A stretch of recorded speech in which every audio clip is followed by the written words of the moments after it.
woman and baby to save. You're going to the reservation. She doesn't have much time. You can't just leave me here, ignoring me. You okay?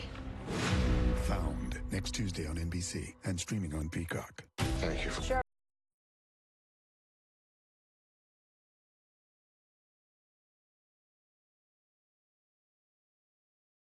Deputies are investigating the death of a 2-year-old child.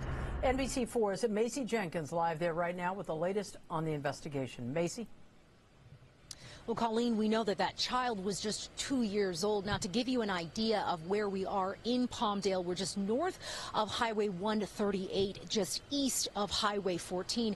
Now, the investigation is in the very early stages. The home where the call came from has not even been searched yet. We do know, though, homicide detectives are on the scene. Now, the Palmdale Sheriff's Station with the LASD says they got the call just after 5 o'clock this evening, saying that a young child was not breathing.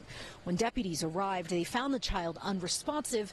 LA County Fire Department immediately started CPR and transported the child to a nearby hospital where the child was pronounced dead.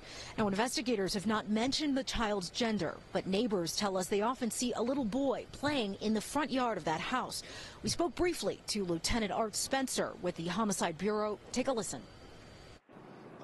The call indicated that there was a 2-year-old child that was not breathing. There will be a search warrant that's going to be prepared, and we're waiting on that at this time. Now, part of this street, P15 in Palmdale, has been blocked off, but that area will likely expand once the deputies get that warrant to go in and search that home. They will likely expand it to include more of the surrounding areas. Just at this time, of course, we want to recap that the cause of death is still unclear. No one has been detained or arrested, but again, the homicide detectives are on this case. That's the very latest here in Palmdale.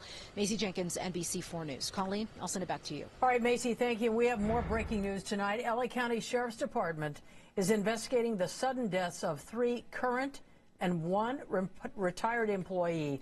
All of them appear to be by suicide, all of them happening within just the past 24 hours. Late tonight, we're hearing from the sheriff himself. NBC4's Robert Kovacic here with more. Robert? Colleen, 3 men and 1 woman. Senior officials within the department tell our I-team they can't remember the last time so many employees died in such a short period of time.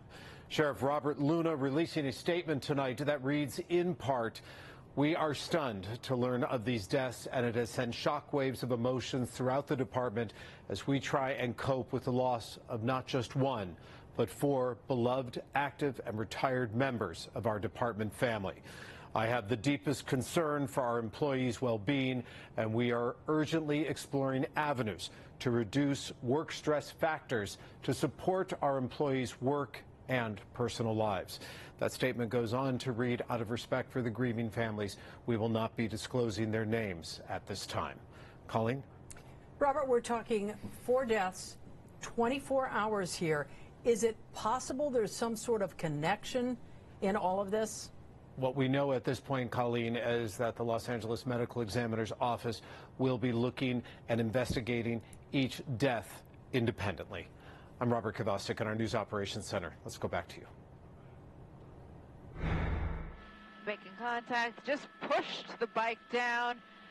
Officers moving in for the arrest. And with that, the end of a high-speed motorcycle chase from West Covina to South LA. You can see the CHP officers physically get out of their patrol cars and push the man off the bike. They took him into custody a little after 9 o'clock tonight. Officers say he was wanted for speeding, and he took off going over 115 miles an hour at some points during this chase. Thousand Oaks community is mourning the loss of a Jewish man who died after a confrontation at a rally protesting the Israeli-Hamas war. Exactly what happened is still a mystery, and law enforcement is now asking for the public's help. NBC4's Darsha Phillips brings us the very latest. Darsha? Colleen, the memorial here on Thousand Oaks Boulevard in West